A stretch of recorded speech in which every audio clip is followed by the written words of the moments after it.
Good evening, everyone. We want to welcome you, the Maryland Council on Problem Gambling. This month is Problem Gambling Awareness Month. We believe every day is Problem Gambling Awareness Month day, actually. And we are really excited to introduce our guest speaker who will be presenting on emerging trends, the growth of gaming, sports betting, and internet gambling. Daniel J. Trolaro is the Assistant Executive Director with the New Jersey Council on Compulsive Gambling, also known as 800 Gambler. He has spoken around the state and country on topics including the dis-ease of addiction, sports betting, emerging trends in gambling, and the convergence between video gaming and gambling. Dan spends his free time training and racing triathlon, and his favorite phrase is rules without relationships leads to rebellion. And so I want to turn it over to my great friend, Dan, and we're very thankful for you for presenting this community public awareness. Great. Thank you for having me. Thank you, Dr. Haskins and Dr. Parks, and to the Maryland, good folks in Maryland for having me this evening to spend some time to kind of talk about a topic that doesn't get discussed enough because it hides in the background, and that's the addiction of gambling.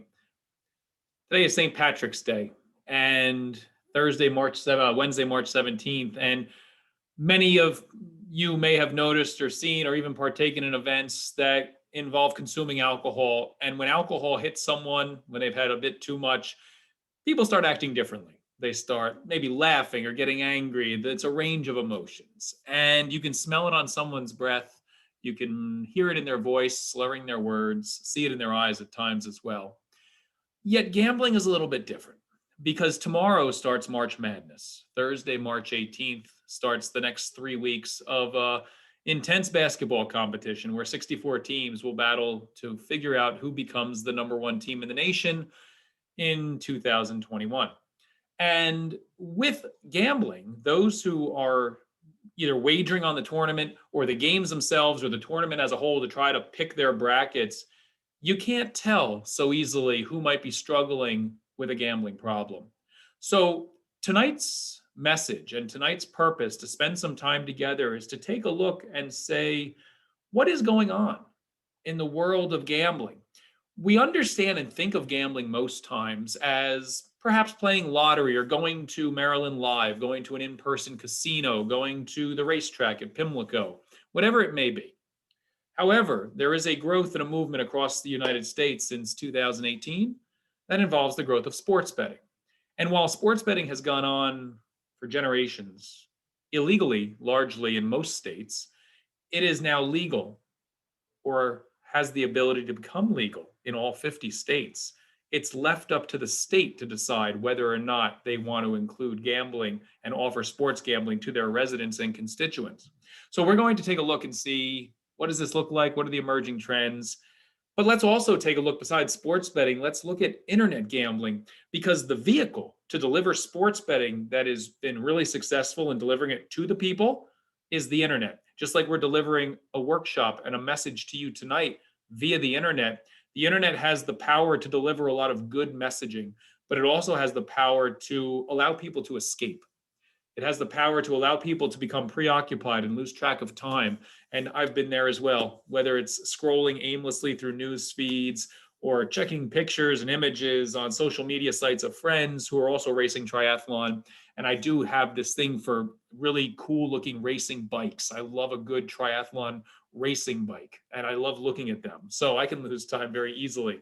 So we're going to take a look at all things internet, including video gaming for the youth, because one of the earliest predictors of developing a problem with anything is age of onset. So we really have to start off by looking at the world of video gaming and esports and competitive video gaming in real time for money.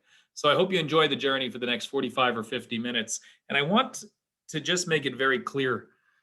I work for the Council on Compulsive Gambling of New Jersey, 800 Gambler.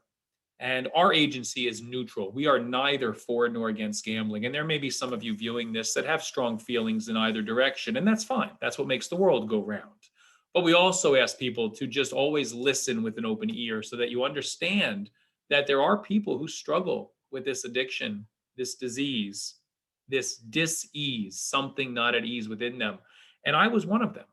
I grew up around gambling my whole life. And what you observe and normalize as a child without seeing the negatives, you can adopt and just kind of tuck that away, sometimes in your back pocket. And when life throws you a curveball, because we know nothing on this earth is promised to be good, we understand that very clearly. And we will have challenges in every day that we face. And when life throws us that curveball, sometimes we escape to what's comfortable. And for me, when life threw me September 11th, 2001, watching the second plane hit the towers, I went back to gambling because that was my safe place. And while I was still in church and I was still a community leader, I had this secret double life. Because while I was doing all those things on one side, in the darkest corners, the far-reaching places of my mind and of the house, I was gambling illegally on the internet for years, and you couldn't tell. And on February 11th, 2010 was the day of my last bet. That was the day I was terminated from employment, and I started a new journey where I have the privilege and the opportunity now to work with state agencies, clinicians, parents, the operators who provide the gambling services. You name it, we get a chance to work with them. And we have the chance to educate and talk about prevention and treatment and resources and the concerns around these emerging trends. So I speak to you not just as a professional in the industry, but someone who has walked the journey of gambling.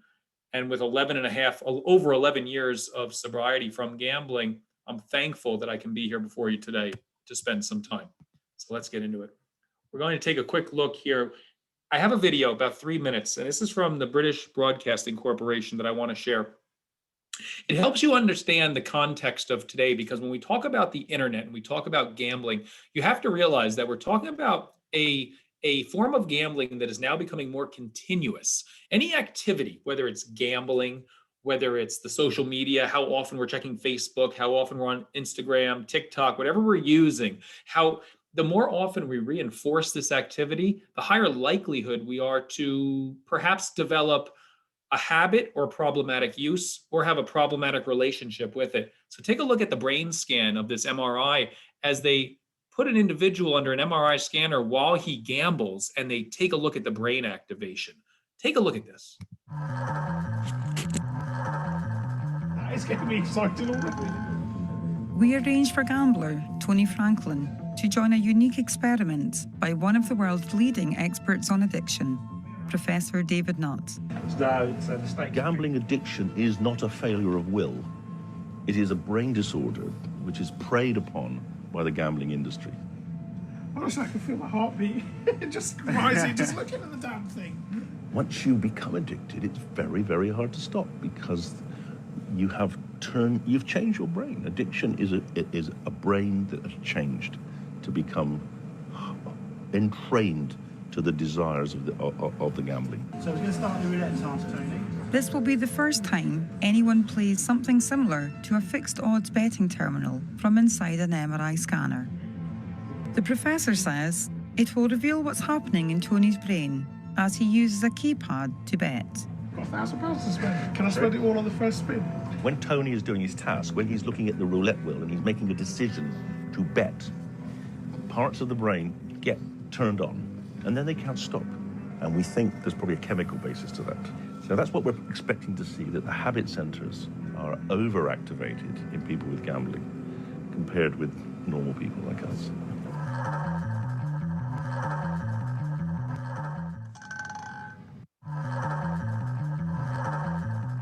The brain's not very active. Maybe a little bit here, he's thinking at what shall I do? But it's pretty calm. Contrast that with what happens in the next one. And that's a huge difference from indeed there to there. Exactly. So that's in a matter of seconds as well, would it be? Exactly. Or? Absolutely, yes. Okay. So here we see the visual system, the back of the brain here, intensely activated. He's watching really closely. He wants that ball bearing to come down on his color. And now we look at the emotional regions. And these are different regions. activated. This is the anterior cingulate cortex. This is the insular. And these are the two areas of the brain which make sense of emotions. They may generate the emotion he's feeling of excitement. Will I win? Won't I win? And here we see very similar picture. In fact, the only real difference between winning and anticipating is this area here. And this is an area where I think we see the sense of satisfaction. Yeah, I've won. That's good. Register that. Start again. But overall, winning and waiting to see if you've won, the anticipation, they're both pretty much the same. And that's a really key point about gambling. It's not just the winning that counts. It's the taking part, and the taking part repeatedly when you don't win is as activating to a gambler as the winning. When you're sitting in a fixed odd terminal, you're getting this every 20 seconds. Yeah. So you can have hundreds of them. And so that process can become, in the end, it becomes kind of habitual, it becomes addictive. So as you can see, it's not just the winning, it's the participating, it's the anticipating, it's that conditioned response. And when you're participating in something every 20 seconds, it becomes habitual. And as he said, addictive for some. Because what we know from the studies is that a large percentage of Americans and people around the globe can gamble without harm. And when I say, I don't want to use the word normally because normal is relative. So people can gamble without experiencing harms or harms to others. But there's also a percentage of people, and when we say a small percentage, it's along a continuum, quite honestly. I don't know that we really fully understand the percentage of people who experience gambling-related harms. Because number one, the question about someone's gambling activity is not often asked within the drug and treatment facilities. We want it to be asked more. We're encouraging treatment providers to ask it more. During the month of March, there's Gambling Treatment Screening Day, which has passed, but we encourage people, let's treat the whole person. If you have someone in recovery from substance use disorder, you don't want them to switch addictions and start gambling, because the gambling can be the very same thing that sends them back to that original drug, or it might be the switch of addiction that they now pick up and they carry that along for a while. So we have to be very careful. We want to always treat the whole person. So it is a hidden addiction. Gambling is hard to diagnose because there's no visible signs. You can't give a urine screen for a gambler. He or she is not going to pee dice. Nothing will come out of the individual. So you can't often diagnose it, especially if you're not asking the right questions. Another challenge with talking with a gambler is, quite honestly, some gamblers don't even see what they're doing as gambling. We can talk about what a definition of gambling is. Sure, it's risking something of value in order to win something of value where there's risk or uncertainty or chance. That's gambling. However, if someone's a sports bettor, they may not see the risk. They may think that sports gambling is an easy way to make money because they follow the team. They're a big fan. They know who to bet on.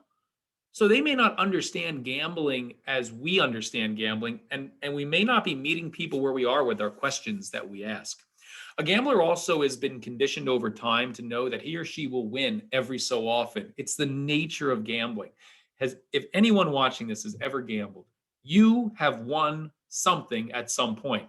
The problem is, and what keeps a person hooked, is that you don't know how much you will win, how often you will win, or when that will occur next. And that's the conditioning. That's the intermittent reward schedule that keeps a gambler hooked, and it also makes it very difficult to abandon. People gamble, and they gamble for different reasons. People gamble for action, people gamble for escape. When I was gambling, initially it was for action, and then after September 11th, I was gambling for escape. I was in a negative state. I was in a negative mood state, a negative emotional state. I didn't know where I wanted to be. I just know I didn't want to be there. So I went to the thing that I learned early on in my life that I saw the positives with. I started when I was 12, around that age, and I loved horses. It was one of my favorite things, was to go to the racetrack with my father. But I didn't necessarily have a big win early. I don't remember winning a substantial amount of money really early in my gambling days. I won in high school a bit, but I remember spending time with my dad. That was a big win to me. So we have to challenge our thinking to realize that sometimes a big win does not mean money. It can mean a relationship. It can mean that craving of attention. And I tell you, now more than ever, we're on the backside, hopefully, of COVID-19, and hopefully we can continue to move in the right direction. But there's been a lot of mental health challenges that people have experienced during the past year as a result of isolation, closures, and for good reason, obviously. But people need to stay connected. What we know is that care and connection and compassion matter, right? That's why I love my phrase, which I'll talk to a little bit later, rules without relationships leads to rebellion. We need more compassion and less comparison. Those teachings are strong, and we need to focus on them and reach out when people are struggling. Internet and mobile device gambling. Dr. Mark Griffiths did a research project. He's a wonderful researcher over in, I want to say, the UK and or Australia. So he does a lot of tremendous research, and he talked about the impact that internet and mobile device gambling has on the gambler. And you can see the areas right here, ranging from accessibility, affordability, sorry, my finger slipped on that, anonymity, someone can just be behind their laptop without having to ever move. You get immersed in the world, you dissociate. So now here's that isolation again, right?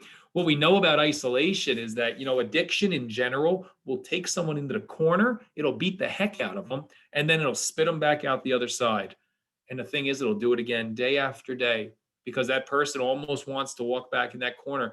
It's a really interesting dynamic and relationship. If you've never struggled with addiction yourself or don't know of someone who has, it's hard to understand why you would continue to do something despite the negative consequences.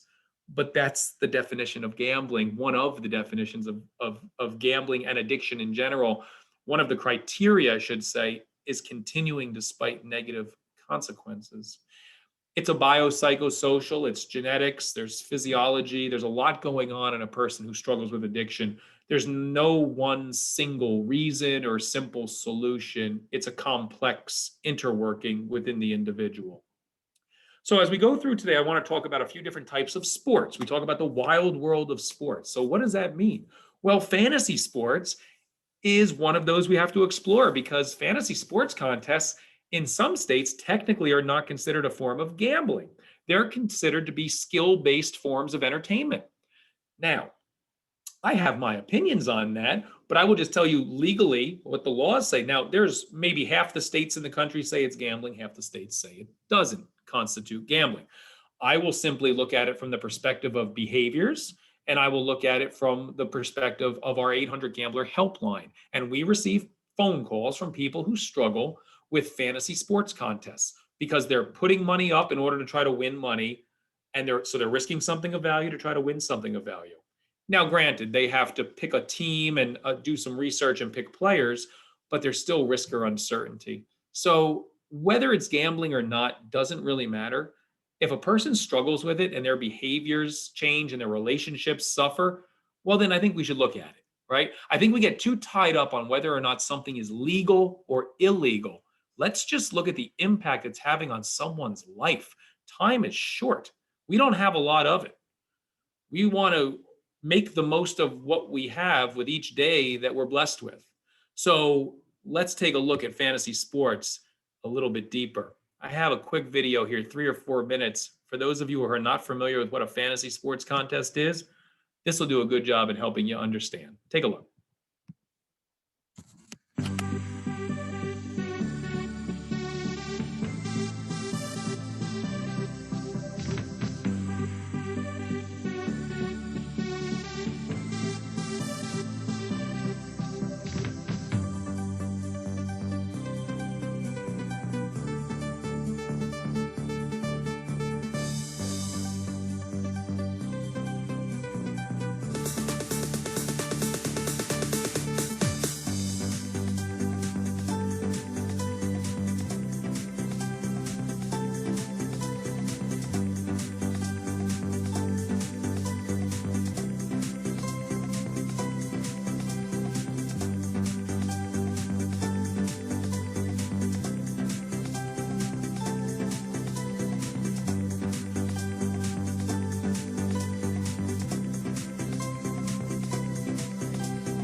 So I don't like to advertise websites, so I'll cut off the video there.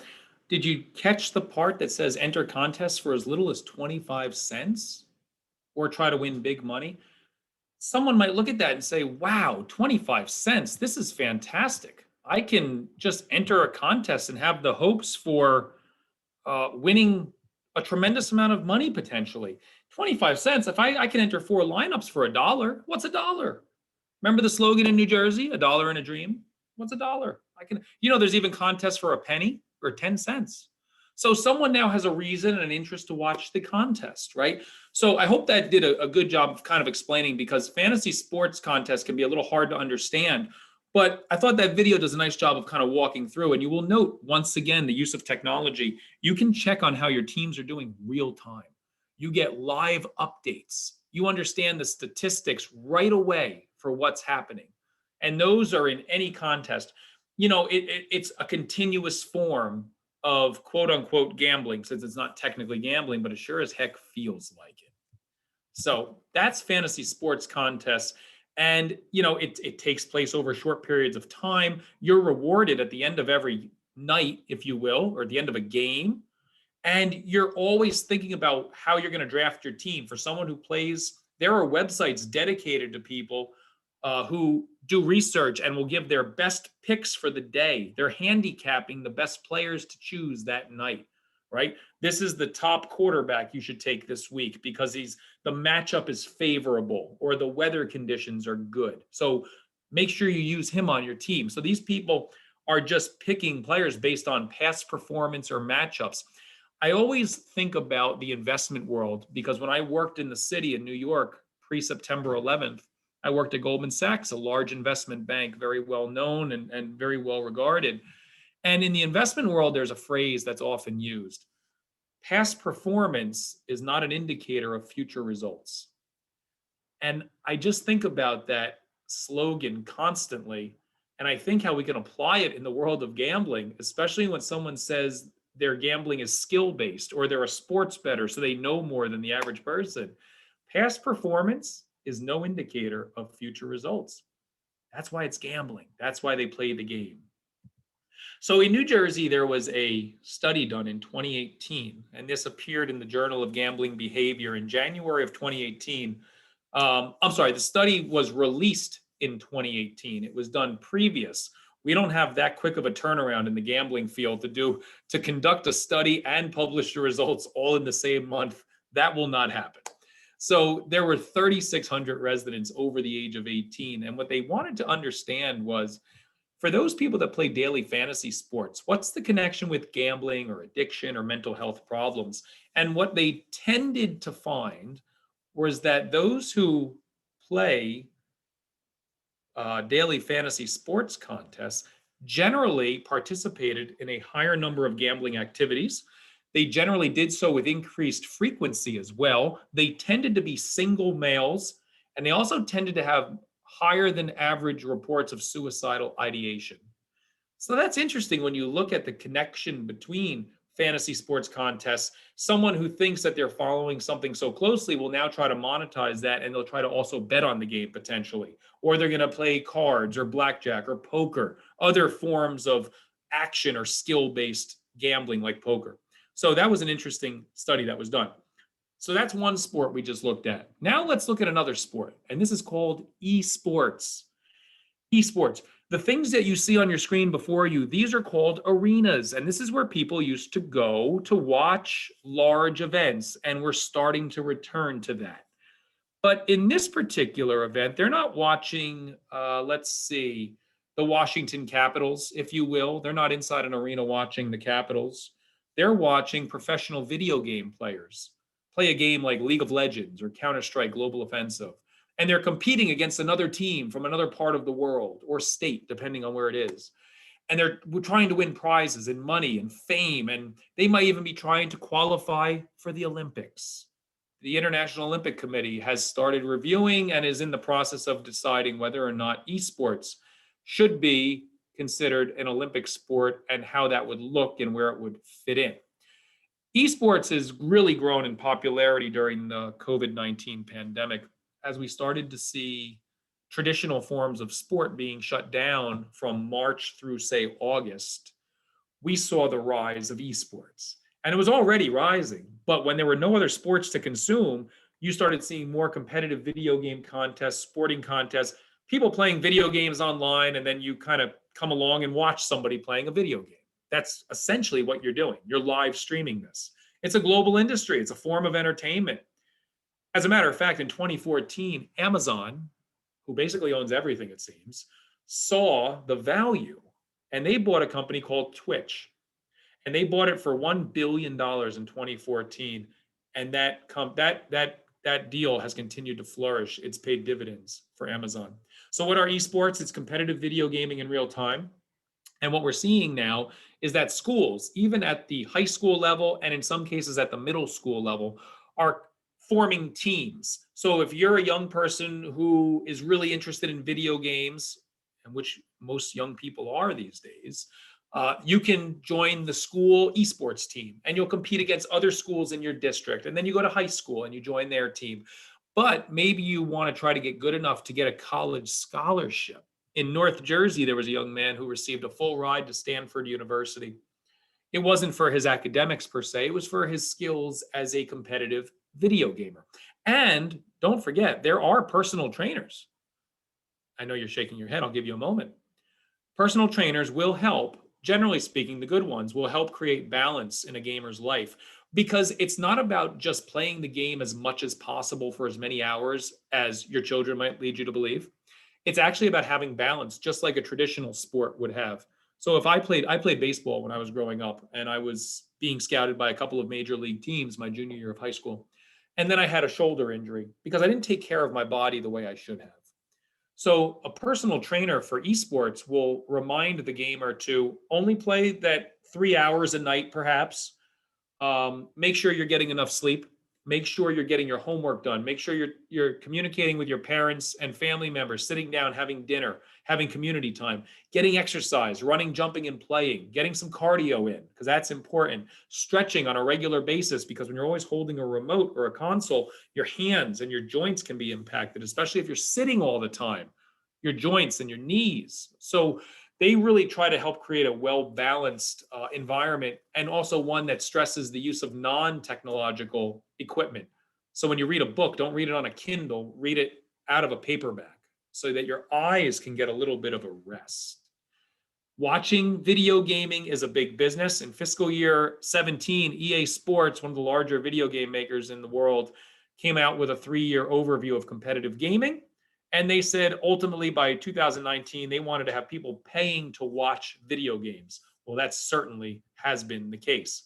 During the early part of COVID, live streaming, which is where you just pretty much, if you're on Facebook Live or whatever the event is that you can watch live, video games is no different. So whether you're on Twitch, YouTube gaming, Facebook has a gaming page, Mixer, etc., they were calculating hours watched. Hours watched essentially doubled in 1 year from 2019 to 2020.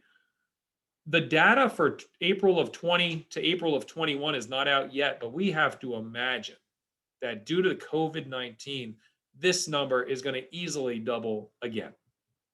The revenue growth has also been quite impressive, ranging between 10 to 15% year over year revenue growth.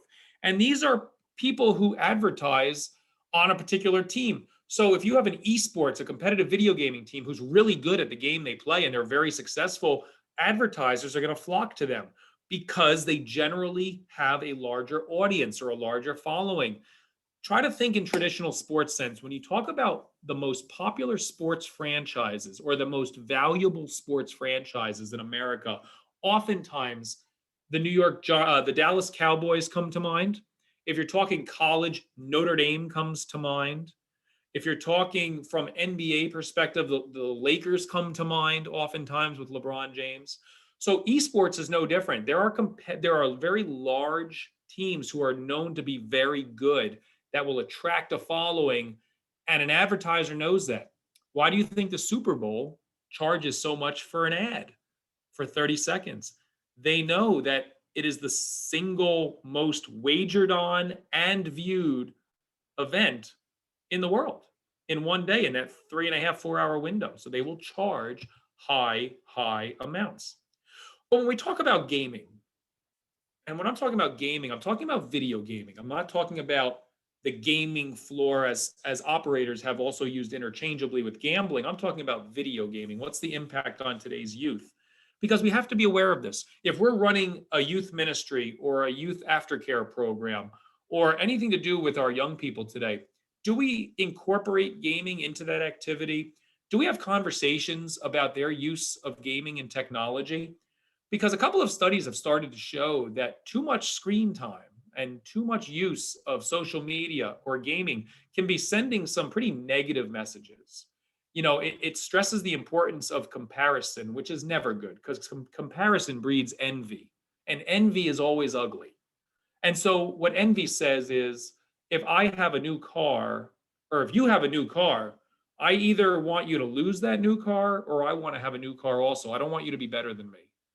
And we don't want envy. Envy's ugly, right? Envy's based on comparison.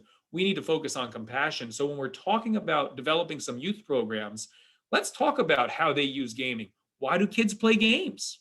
What's the impact? Oftentimes, kids play games for any number of reasons, and so do adults. It's an escape. It gives you social connection.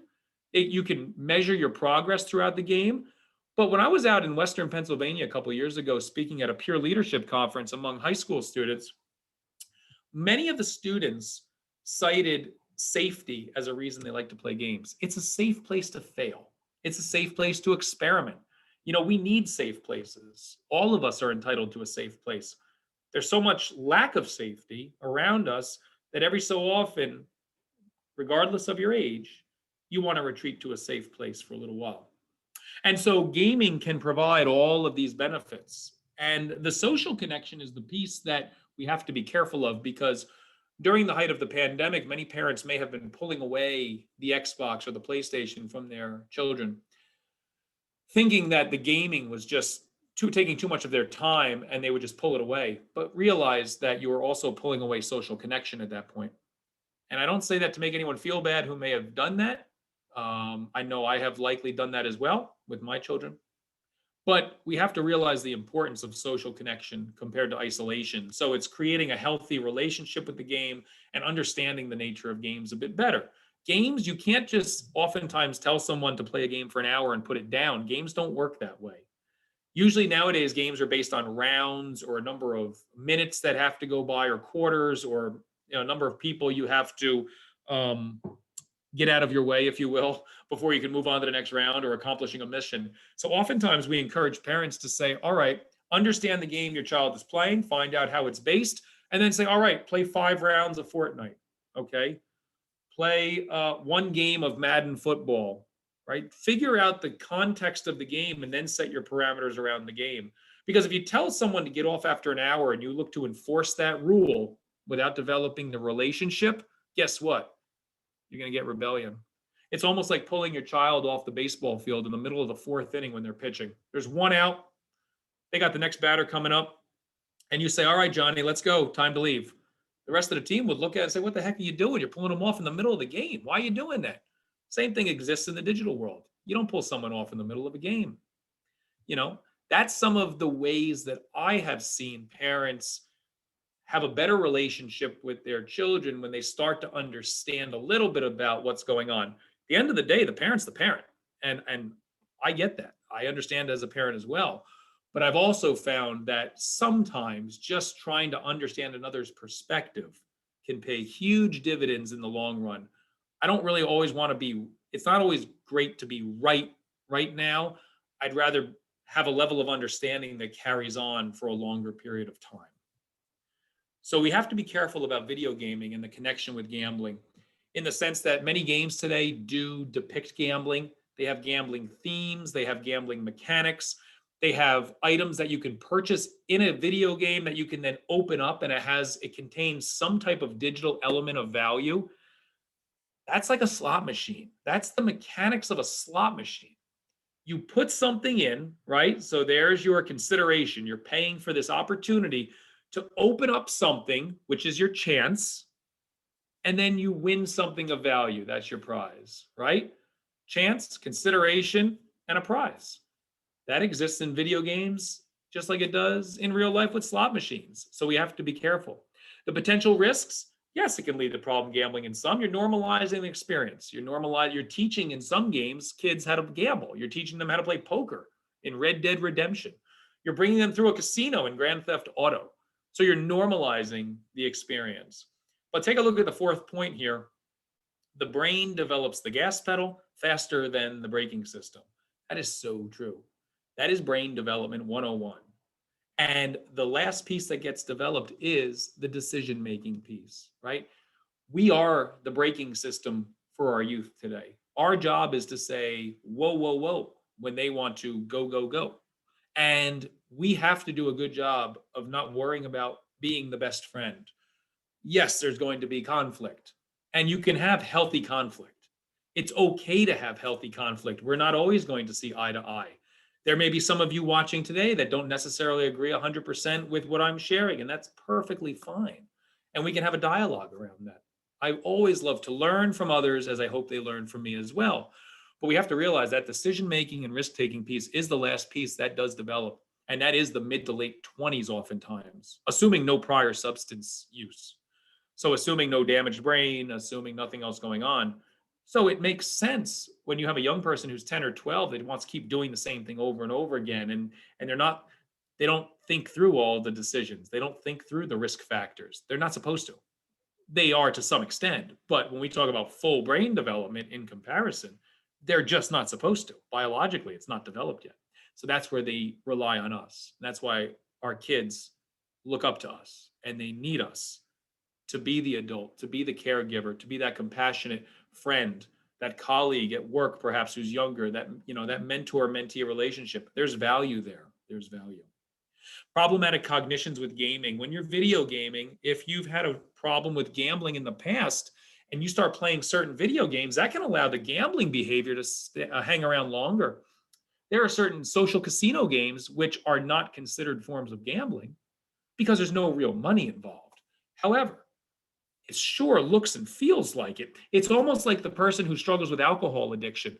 It's St. Patty's Day, as I mentioned, and maybe you're in recovery from alcohol and you're going out with your friends tonight to that same Irish bar, sitting at the same stool, listening to the bagpipes, with the same friends, the same spot. Everything's the same. The only difference is what the contents of your glass are non-alcoholic. Maybe it's a soda, maybe it's a water. But then you start to hold the glass the same way you used to hold the other glass that contained the alcohol. And if it's a beer, maybe you're peeling that label off the same exact way. If your mechanics are the same and your behaviors around the area of concern are the same, you run the risk of return to use or relapse, whatever term you want to use, return to use or relapse. You run that risk because there's too many similarities and you're towing that line. They often say return to use did not start with the bet that was placed again. It started some number of months earlier when that person stopped picking up the phone calling, when they stopped going to meetings, when they stopped doing the little things that made them successful on a daily basis to beat the addiction one day at a time. Because then you get up again the next day and you got to do it all over again. The goal of companies producing video games is to identify, harvest, and mine the motivation of gamers while administering the digital dopamine drip they crave. That phrase, digital dopamine drip, I love that phrase. And I hope as we've gone through today, we have about 15 minutes or so left. I hope as we've gone through, you're listening for new things, something you're hearing new, something you're learning for the first time, something that maybe you're starting to think about a little bit differently. That's when you know you're getting value out of a workshop. When you can come away and apply something new or different, both personally and professionally. Now you know you've got something. You've got a little nugget that you can tuck away and use later and share with others. As a virtue of watching this, you now become an ambassador to try to help another person, someone who might be struggling. Maybe this is a topic you haven't really been too keen on in the past, but now you're gaining a level of understanding. We don't have to be experts. We just have to know where the resources are so that we can get to the experts. And we have to have our ears in tune so that we can actually hear when someone is struggling. That's important. Let's take a look as we go through the last form of sports in this wild world, which is sports betting. Sports betting around the country, as of February 1st, there were 21 states that had or offered some form of legalized sports betting, and 15 states offered some form of remote legalized internet or mobile device gambling. Living and working and playing in New Jersey, we live in a state right now that is just inundated with marketing and advertising and sports gambling opportunity and apps. New Jersey has obviously lottery, multi-state and in-state, horse racing, both at the track and also online, simulcast around the globe. They have sports betting. They have fantasy sports contests. They have brick and mortar casinos. They have internet gambling, legalized since 2013. In New Jersey, you don't have to go anywhere. You can stay in your living room and you can have a plethora, a full menu full of gambling opportunity. And if I were to look at a chart that we monitor and assemble every month, in the state of New Jersey, we kind of take a look at handle. We like to understand handle, which is in blue, which is just the pure number of dollars wagered on sports month over month. So July of 2018 was when sports gambling was in its first full month. June, it was legalized in June, but it was a partial month. So we started tracking from July of 18 all the way through January of 21, January 31st. And we took a look, and you can see how handle increases over time. And you can see the cyclical nature. You can understand that during football season, not only is football a very popular sport to wager on, there's also other sports going on. When you get into the fall, you still have football and baseball. And then when baseball ends, you have the start of hockey and basketball, and you still have football. So it's a really interesting dynamic. This past year was really interesting because of COVID. Actually, it was the first time all 4 sports leagues were going on at the same time. And so you can see the handle, how much money is spent. And in December of 2020, it was almost $1 billion in the state of New Jersey wagered on sports. The orange line are the percentage of helpline callers, people who call our helpline, who indicate that sports betting is their primary problem. So they've picked up the phone, they've called 800-GAMBLER. And when we have a little dialogue with them and we gather some basic information, we ask them what kind of gambling or what's the reason for your call today. That orange line represents the percentage of people who call with sports gambling as the primary. What you tend to notice is that as handle increases, we tend to see more people calling with sports betting as a primary issue. Almost to the fact that in the last months of January and December and even November going back, we're at 20% or more of our helpline calls are from people experiencing harms related to sports betting. Prior to legalization, it averaged 4 to 8% per year, 4 to 8% per year. Since it's been legalized, we're averaging now month over month. When you look at this and crunch the numbers, you're looking somewhere between 11 to 15%. And that's a sizable increase. More needs to be done. We need to be having conversations. We're working with Seton Hall University right now on college students aged 18 to 25, either college, currently in college, or recent graduates within the last 3 years, to understand their prevalence of gambling and sports gambling. And on a qualitative brief study we did to initiate this, not one of the 25 individuals that were interviewed saw sports gambling as problematic or harmful. They saw it and described it in 4 distinct ways. An easy way to make money, a way to pay bills, a fun time with friends, and a glamorous lifestyle. Not one of them described gambling as problematic in any way, shape, or form. So we're continuing to work with them now on the next phase, which will be a large-scale state prevalence study, which by the time we get through the spring semester will be completed, because we work with graduate students in the Stillman School of Business as part of their curriculum. It's a wonderful opportunity. But as we move through here with a little bit of time left, I want to talk about 2 emerging characteristics of sports gambling that are really concerning: in-play sports betting and the early cash out feature. Essentially, in-play sports betting is as it sounds. It's the ability to wager on a game while the game is going on. So traditionally, sports betting was bet, $10 on the start of a contest. Wait 3 hours for the contest to be done, and at the end, you just see if you win or lost. That's what it was. It's considered to be discontinuous. which means that you had to wait. Time was the protective factor. Time had to pass before you determine the outcome. With in-play sports betting, you can bet the start of a game, and then maybe 5 plays into the game, let's say you're watching a baseball game, you might want to bet on what the next batter will do. What will be the next pitch?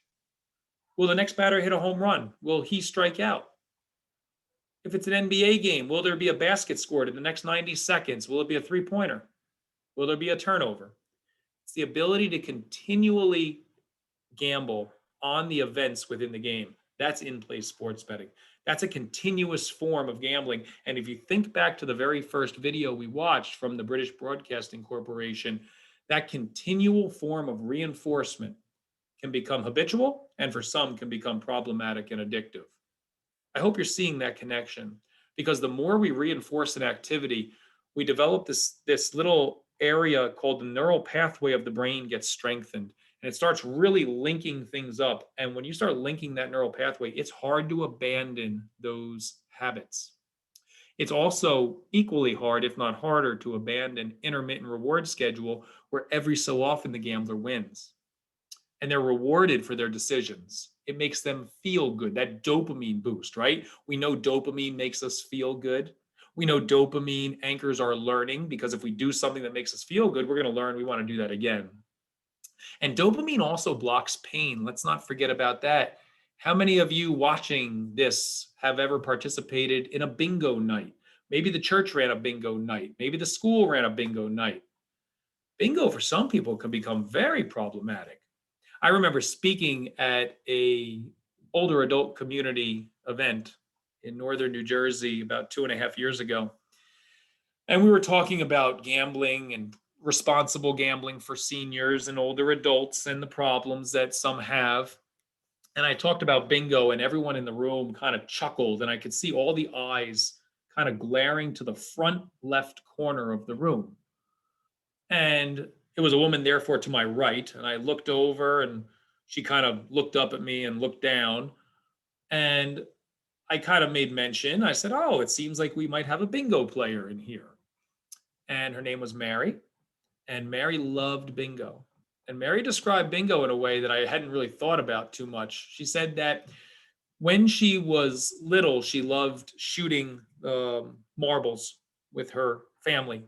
And then she always just loved going to the racetrack. She always just had this love of action and excitement. But then over time, she actually had rheumatoid arthritis. She couldn't drive anywhere. She couldn't go anywhere. It really got really bad. And so ultimately, she started losing connection with her family, and the relationship soured, and she was now in this facility. And she said when she saw the bingo was offered, it was the first time in her life she didn't feel pain. And I said, "Do you mean pain from the family and the relationships?" She said, "No, the arthritis," because she's able to take 5 boards out, pay her money, get her 5 bingo boards. And as that, she would be moving those little discs all over the place. She said she didn't feel any pain in her hands. Yet as soon as the bingo game was done, within 30 minutes, her hands started hurting her again. And her first question was always, "When do we play bingo again?" Because it took her out of that negative pain state. People do things for many reasons. It's not us to judge why they do them. They're living the life and the reason why they do them. Our job is to try to offer assistance if they need, be compassionate, view through a lens of compassion and understanding, and just be armed with the resources and the understanding and knowledge so that we may never know the shoes that they've walked in, but I'm happy to come alongside you and walk with you just a little bit further to see if we can get you the help that you deserve. In-play sports betting also, besides the dopamine boost that we're talking about here, it gives this illusion of control. A gambler can dictate the speed of the bets. How fast am I placing these bets? How much money am I gambling? How many bets do I have open at any one time? All of this, you talk about preoccupation. You could have hundreds of bets or dozens of bets, whatever the number is, open while you're sitting on your mobile device at a bar, perhaps consuming alcohol, which lowers your ability to resist that temptation. So now you're opening yourself up even for potential more potential harm. So it's that illusion of control that starts to creep in. So in-play wagering, as you can see, leads to high speed and continuous reinforcement. It's those little micro bursts, those little digital dopamine bursts that we talked about. That's exactly what happens. It's almost like getting a like on a social media post or a comment. Feels good. It's a little dopamine burst. But in-play wagering leads to preoccupation, isolation. It's immersive. It can become really problematic. And when you have the ability to bet during a game in play, as I mentioned, that means you also have the ability to close out your bet early. You don't have to wait for the game to be done anymore. You can cash out early. And you can take a look here from the definition of Betfair, how they define cash out. You take your profit early if your bet's coming in, or you get some back if it's going against you, right?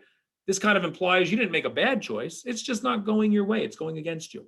You're also taking your profit early. The word profit, to me, implies the investment world. I link investing with profit. And then cash out offers are made in real time on your current bets based on live market prices. So if I bet $10 on the Giants to beat the Redskins, and in the first quarter, the Giants are winning 7-0, Betfair Casino, if they have a sports book in that particular state, might offer me, $7 if I want to close out my bet right now. They offer me a little bit less than what I would win if I hold it to the end, but it might be worth my while to close out the bet if I don't feel the Giants are going to win the game. So it gives me an offer. It gives me something that I can consider. So now am I gambling, or am I thinking about a strategic money move, right? Is it skillful money management? Is it more of an investment? It almost starts to feel like and look like more like a day trading opportunity, which is something we're seeing a lot more people participating in than it does with gambling. It actually makes you think about the show Deal or No Deal. There's our man, Howie Mandel. That's early cash out. The banker is offering someone the opportunity to walk away with something, or you can continue to press your luck. Remember that show? Press your luck in hopes of winning something bigger. It's the concept of the present value, right? They're going to give you a discounted present value based upon a future expected return. And every individual has a different price that they will close out. And some of the interesting behavioral economics here is that we don't know what goes on behind the scenes of what the offer is. But if they take a look at player profile and player behavior, I would argue that over time, the offers made to certain individuals to close out a bet may or may not be the same as it is to another individual based upon a risk tolerance. And that's an area I've gotten some mixed answers in. Is everyone getting the same offer all the time? Or is it tailored based upon someone's risk tolerance? It should be the same all the time in a fair open market. And that's what I certainly hope it is and would expect it to be. So as we wrap up here, as we're getting close to the bottom of the hour, we're concerned about a couple things. Sports betting becoming a potentially continuous gambling activity through the use of in-play and early cash out. Like I said, it resembles the stock market and day trading. The outcome of the game no longer matters. I was speaking with a mother who has a 24-year-old son last night on our helpline. They actually called my personal cell phone around 9:30. And she had said, my son loves sports. He's in recovery from drug and alcohol, and he's a mentor, but he loves sports so much. And I said, why does he love sports? She goes, I don't know. He always has. I said, well, part of me thinks he loves sports because he bets on them. And if he were to stop gambling on sports, he may not love sports as much as he thought he did. And I know that was the case for me as well. I did not love sports as much as I thought I did when I stopped gambling. As we look here, let's take a look at everything we've spoken about today. Remember, we're talking about shortening that reward schedule. Look at the different areas that you see this. The season-long fantasy contest versus the daily fantasy that we saw, where it's reinforced every night or every few hours. Traditional sports betting versus in-play. The daily lottery versus the instant win scratch-off games. A brick-and-mortar casino versus an internet casino where there's no breaks. Video games, where you could just play a game for a long time. Now you can buy loot boxes and prize packs to try to speed things along. And lastly, the delayed form of gratification, investing versus the shortened form of day trading. I hope you've enjoyed this event. Debbie, I will turn it back over to you. I know we're not live tonight, so I did go the full hour. I hope that was okay, since we wanted to get a lot of content in. But I hope someone took something away here, because when we talk about gambling and rules without relationships that can lead to rebellion, if we're just worried about following those rules Mhm. without developing the relationships that really matter, people will rebel. So we really need to foster those relationships. Thank you so much, Dan. And you have provided so much information that will help the listening audience, not just in the faith community, but the community at large. Anyone who is listening and will have access to this amazing, informative session that you provided us. It will be posted to our Facebook page as well as to the Maryland Council on Problem Gambling website. I just want to let you all know that if you are in need of support, you can call 1-800-GAMBLER and you will have a warm transfer to a confidential and well-trained advocate who will provide you the support that you need. If you're in the state of Maryland or outside of the state of Maryland, we will get you connected to support in your community. The Maryland Council on Problem Gambling is a grassroots nonprofit 501c3. And what we do is we provide advocacy and public awareness and information and links to support. And this program is sponsored and funded by the Behavioral Health Administration in Maryland, as well as the University of Maryland Center of Excellence on Problem Gambling. And so on behalf of the Maryland Council on Problem Gambling, BHA, and the center, we want to thank Dan for helping us to learn more about the World Wide Web of the internet, gaming, and sports betting. So thank you so much, Dan, and we appreciate you so much, and bless you and thank you. Thank you. Blessings to you, Debbie. Thank you. Have a great evening. You too. Thank you. Bye. Bye-bye. All right.